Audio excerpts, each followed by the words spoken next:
मेहड़ लग ॻोठ फैज़ मोहम्मद चांडियो में अचानक 60 खां मथे घरनि खे बाहि विकोड़े वई। 9 इंसानी जानियूं अजल जो शिकार थी वयूं। ज़ख़्मी करबला जा मंज़र हर तरफ़ आहूं दाहूं। दादू ज़िले मां का बि फायर ब्रिगेड न पहुती। ॻोठाणा रड़ियूं कंदा रहिजी विया।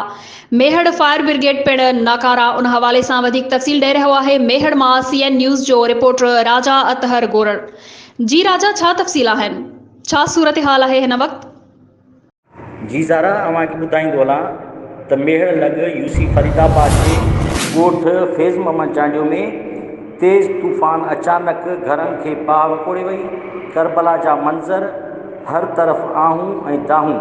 बाहि सबबि मेहर चांडियो, अशरफ चांडियो, हशमत चांडियो, शमन चांडियो, लश्कर बहारो, गुल मोहम्मद सोराब, रईस उमेद अली ऐं अलाह ॾिनो चांडियो समेत 60 खां वधीक घरनि खे बाहि लपेट में आणे छॾियो।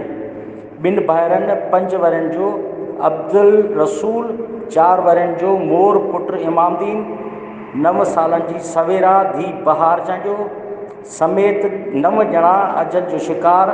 लाश सड़ी खाक। इतला ॾियण बावजूदि मेहड़ म्यूनिसिपल इंतिज़ामिया बाहि विसाइण लाइ फायर ब्रिगेड गाॾी न पहुची सघी।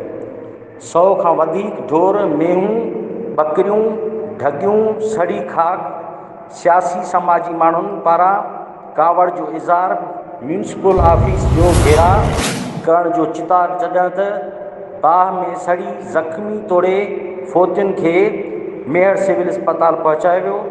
मेहड़ भरिसां करबला जा मंज़र ॾींदड़ बाहि जे शोलनि सां ॻोठ खे मुंहं जो दड़ो बणाए छॾियो।